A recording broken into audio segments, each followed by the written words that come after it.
Okay. Om Namo Bhagavate Vasudevaya. Om Namo Bhagavate Vasudevaya. Om Namo Bhagavate Vasudevaya.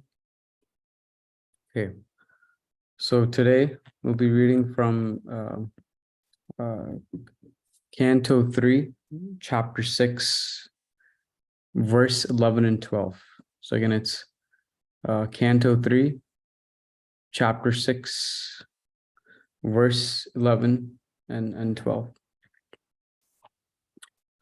So I'll open up verse 11. Atha tasya bitaptasya kati dhayantaniha nirabhidyanta devanam tani me gatata shinu. Atha tasya bitaptasya kati dhayatananiha nirabhidyanta devanam tani me gatata shinu. Word for word. Atha, therefore, tasya, his, abhitaptasya, in terms of his contemplation, katidha, how many, ayan tanani, embodiments, ha, there were, nirabhidyanta, by separated parts, devanam, of the demigods, tani, all those, me gadata, described by me, shrinu, just here. Translation. Maitreya said, "You may now hear from me how the Supreme Lord separated himself into the diverse forms of the demigods after the manifestation of the gigantic universal form." So translation one more time. Maitreya said, "You may now hear from me how the Supreme Lord separated himself into the diverse forms of the demigods after the manifestation of the gigantic universal form." Purport by Srila Prabhupada. The demigods are separated parts and parcels of the Supreme Lord, as are all other living entities. The only difference between the demigods and ordinary living entities is that when the living entities are rich in pious acts of devotional service to the Lord, and when their desire to lord it over material energy has vanished, they are promoted to the posts of demigods, who are entrusted by the Lord with executing the management of the universal affairs. Next verse. So this is Canto 3, Chapter 6, verse 12 now. Tasyagnir ashyam nirbhinnam lokapalo vishatpadam vacha samshena vaktavyam yaso pratipadyate. Tasyagnir ashyam nirbhinnam lokapalo vishatpadam vacha samshena vaktavyam yaso pratipadyate. Word for word. Tasya, his, Agni, fire, Asyam, mouth, Nirbhinnam, thus separated, Lokapala, the directors of material affairs, Avishat, entered, Padam, respective positions, Vacha, by words, Samsena, by one's own part, Vaktavyam, speeches, Yaya, by which, Aso, they, Pratipadyate, express. Translation. Agni, or heat, separated from his mouth, and all the directors of material affairs entered into it in their respective positions. By that energy, the living entity expresses himself in words. Again, Agni, or heat, separated from his mouth, and all the directors of material affairs entered into it entered into it in their respective positions. By that energy, the living entity expresses himself in words. Purport by Srila Prabhupada. The mouth of the gigantic universal form of the Lord is the source of the speaking power. The director of the fire element is the controlling deity, or the Adi Daiva. The speeches delivered are adhyatma, or bodily functions. And the subject matter of the speeches is material productions, or the Adibhuta principle. Okay. So yeah, again, this is Canto 3, Chapter 6. The title of this chapter is Creation of the Universal Form. The topic of the universal form brings back a lot of the memories. This was a topic we'd covered in Gita camp, like when I used to be a kid, and I used to go to the Gita camp in Chicago area when Premananda Mataji used to run the camp. So when I was looking this section over, it just brought back a lot of my, like we did a drama on this, and Premananda Mataji spent a lot of time, I remember, teaching this section to us when we were young and when we used to go to her house. So it was a blast from the past when I was reading the section over. But for some and I'm really grateful to her for spending the time to teach this topic to us when we were so young. But so just for some context, in the Bhagavatam, what's happening so far is that Vidura was speaking to Uddhava. He was asking all these questions to Uddhava to inquire about certain topics. And Uddhava was educating Vidura on these various topics until, Uddhava, as he was speaking, went into this trance of Krishna. He was speaking so much about Krishna that he went into this trance, and he told Vidura, go speak to Maitreya.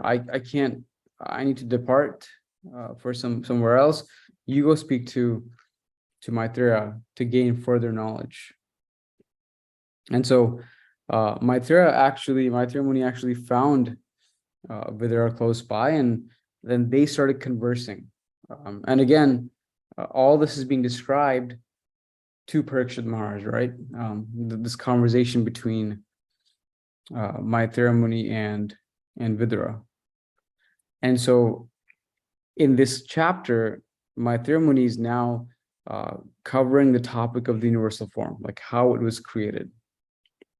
And as we know, both the Bhagavad Gita and the Bhagavatam they're question and answers, right? In the Gita, it's Arjuna asking questions to Krishna, and the whole scripture is Krishna answering that to Arjuna. And in the Srimad Bhagavatam, Parikshit Maharaj posed a bunch of questions, and those are being addressed now by Sukadeva Goswami, and he's giving all these examples. And so currently, this is Maitreya Muni speaking to Vidura about the universal form and the various aspects of it. In particular, this verse today, verse 11 and 12, he starts talking about how the demigods came to be from the universal form. Like how were they created from the universal form? So the next 5 or 10 verses, he covers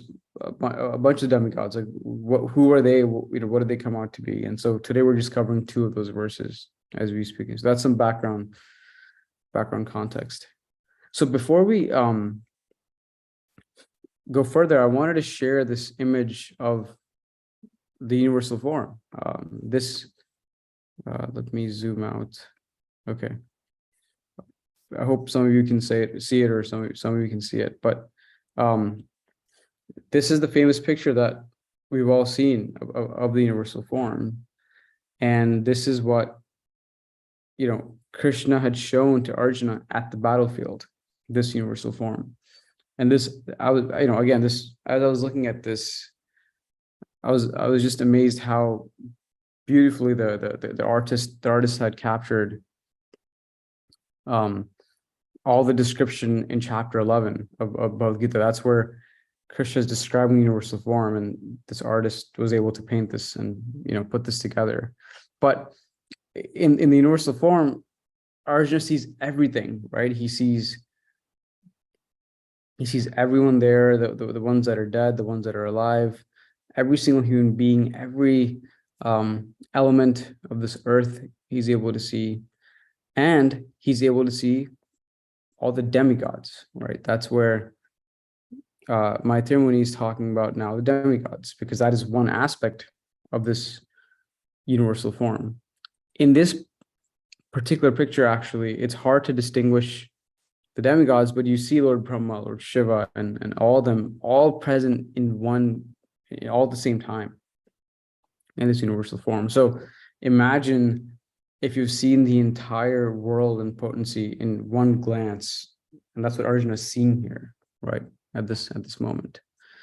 And so I'll stop sharing. But when Arjuna sees this universal form, one of the observations that he sees, and he says this in chapter 11, he says, "My dear Lord Krishna, I see assembled in your body all the demigods and various other living entities. I see Brahma sitting on the lotus flower, as well as Lord Shiva and all the sages and divine serpents." So he's seeing all of them in this universal form. That's the image that he's seeing.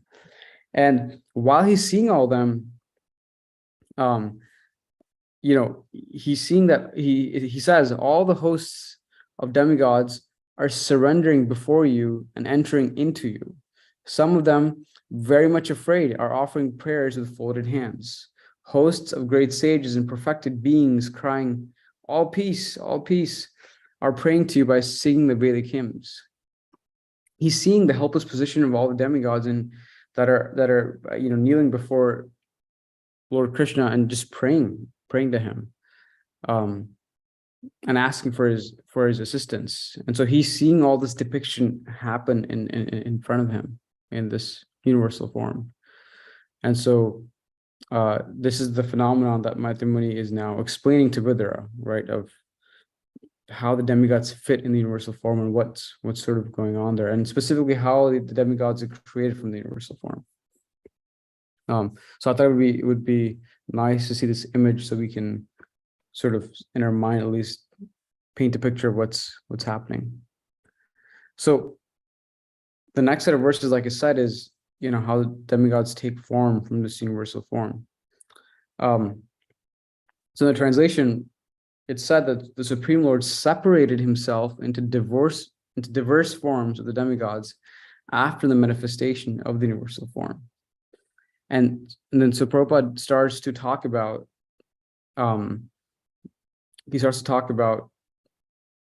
like what is the relationship of demigods to the Supreme Lord. He says demigods are parts and parcels of the Supreme Lord, just like living entities. Oftentimes, it's mentioned that demigods are not all that different from human living entities, like human beings, animals, birds, etc. But they are the key difference is that the demigods, they're the controlling deities of material affairs. Like they are in charge of certain things. Like we have the fire god, you have the wind god, and so they're in charge of these certain things, and Krishna has appointed them to do that. Lord Indra is the king of the demigods. Surya, the sun god, is responsible for providing light and heat. Agni is the fire god, responsible for digestion and transformation. But then Prabhupada makes this interesting statement in the purport. He says, the only difference between the demigods and the ordinary living entities is that when the living entities are rich in pious acts of devotional service to the Lord, and when their desire to lord it over material energy has vanished, they are promoted to the posts of demigods, who are entrusted by the Lord with executing the management of the universal affairs. So Prabhupada is saying here that, when living entities have done a lot of pious acts in devotional service, and when their desire to, and Prabhupada uses this phrase, when their desire to lord it over material energy has vanished, then they're promoted to demigods. So actually, one question that comes up here is, if you're performing, pious acts in devotional service, and your desire to lord it over the material energy has vanished, then why are you just getting promoted to demigods? Why not, why not going back to Godhead if your desire for lording it over the material energy has vanished? So this is an interesting statement. So I felt it could be important to just understand, what does this phrase mean, lord it over material energy? Prabhupada uses it a lot in his writings. He says, living entities are trying to lord it over material nature, lord it over material energy. And by the way, later in the Srimad Bhagavatam, Prabhupada does talk about, even though the living entities' desire for lording it over material energy has vanished, why is it that they still only become demigods? And it's because they've been doing pious acts. Even though it's in devotional service, they're doing it from an aspect of being pious, and that's not necessarily the right mood of approaching Krishna. So let's look at this phrase. What does it mean to lord it over material energy? Again, Prabhupada uses it all the time in his writings. And my understanding of this is that it's literally when a living entity thinks they can become the lord of material nature. That's what Prabhupada is referring to when he says, we are trying to lord it over material nature. He's saying that we're trying to become the lord or the controller of material nature. That's what Prabhupada is saying when he's saying lord it over material energy. And in the literal sense, what that means is that the living entity thinks they can figure out the whole system of the material world, like where they want to live and how they should live, and how we can game the system and sort of be happy in this material world, and figuring out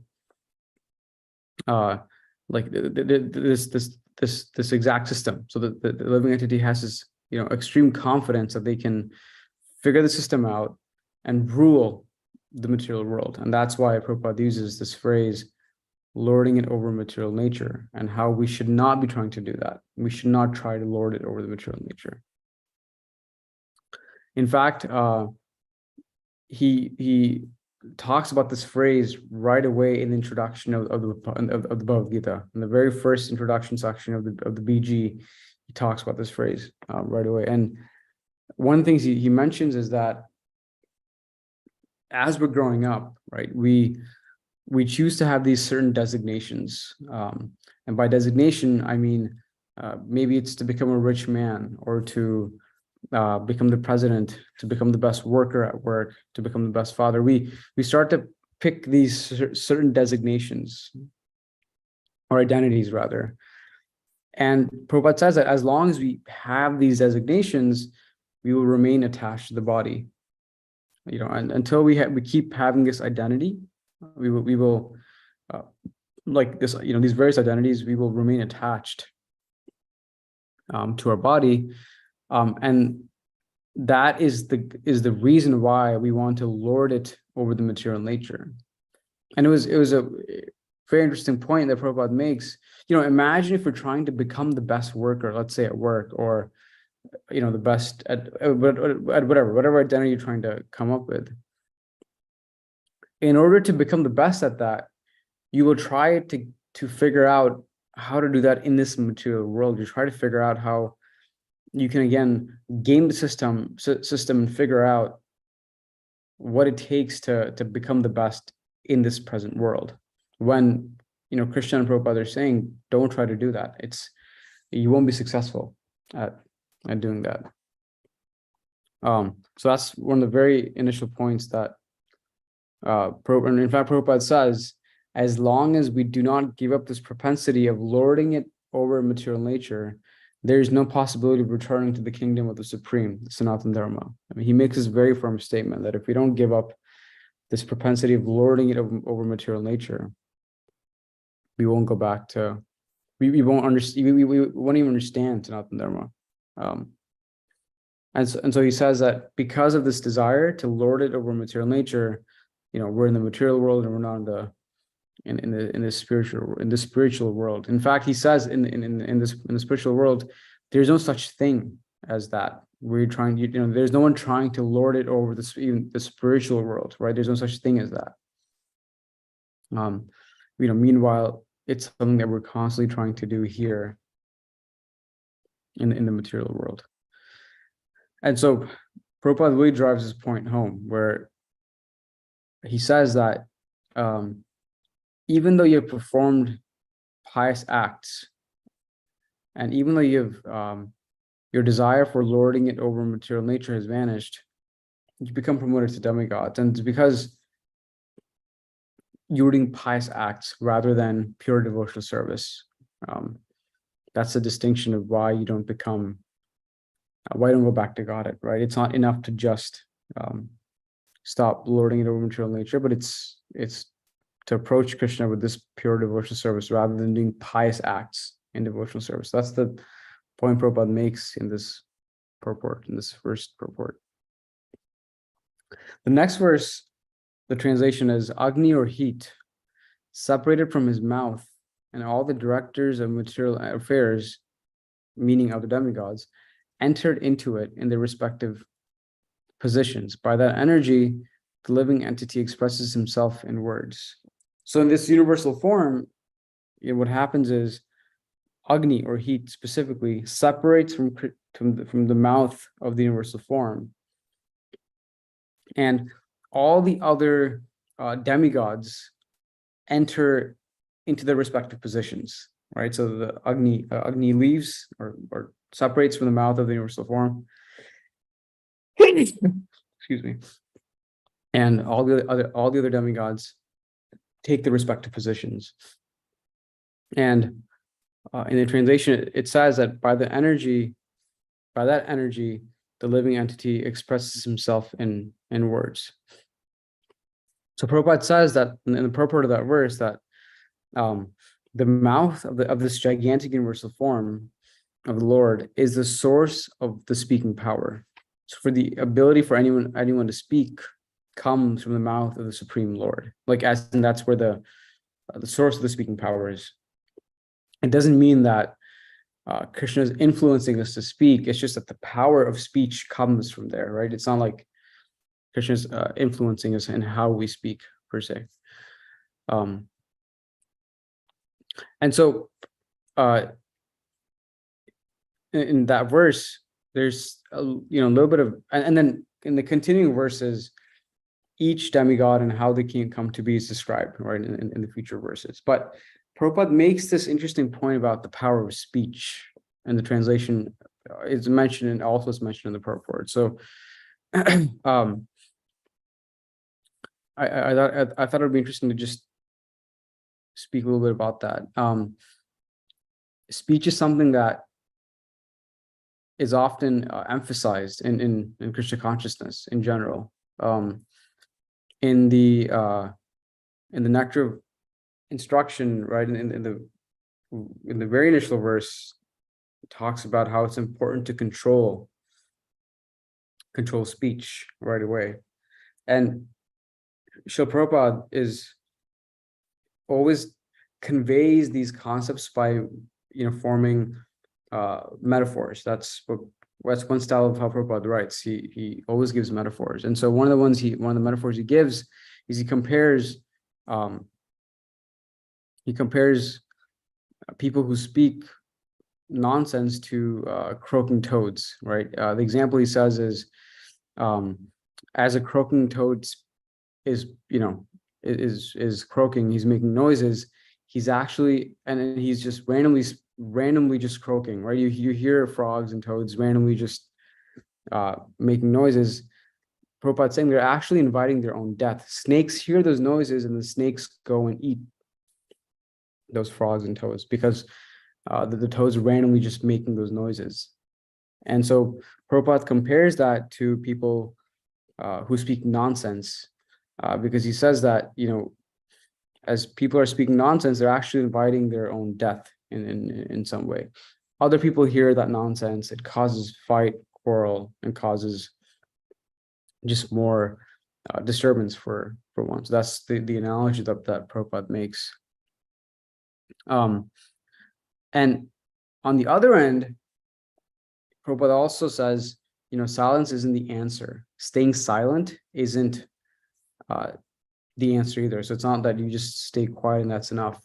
And Prabhupada says that silence may appear helpful for some time, but ultimately it proves to be failure. And so he says that the aspect of controlled speech is actually very important. And Srila Rupa Goswami and NOI advocates the whole process of that, right? By speaking about Krishna Katha, by engaging in specifically glorifying the Lord. That's the point he emphasizes. It's not about staying silent. It's not about speaking a lot, but it's controlled speech, and specifically in the glorification of the Lord. So that's the point that Prabhupada makes. So when Agni departs the universal form, all the demigods take their respective positions, and the speaking power is also enabled for all the living entities from the universal form in that space. There was one more verse that I wanted to share. I think it's from Bhagavad Gita, chapter 17, verse 15. That it's always interesting to me. That verse is always interesting how Prabhupada talks about it. So in that verse, it's Bhagavad Gita chapter 17, verse 15. He says, the translation is, austerity of speech consists in speaking words that are truthful, pleasing, beneficial, and not agitating to others, and also in regularly reciting Vedic literature. So Krishna says, okay, if you can't always glorify Krishna, then fine, at least speak words that are truthful, pleasing, beneficial, and not agitating to others. So yeah, Prabhupada sort of refers to this verse as well in order to help us build that control speech. So the next set of following verses go into, like I said, further depth of how the other demigods take place. And so the other speakers in the future days will start to cover that. For now, I'll pause here and see if anyone has any comments, or please add anything that I might have missed.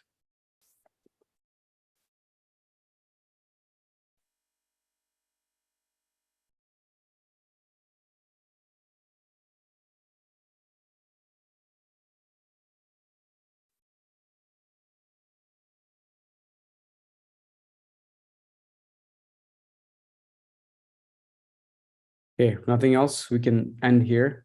Hope everyone has a great Krishna conscious Sunday ahead of themselves. Hare Krishna.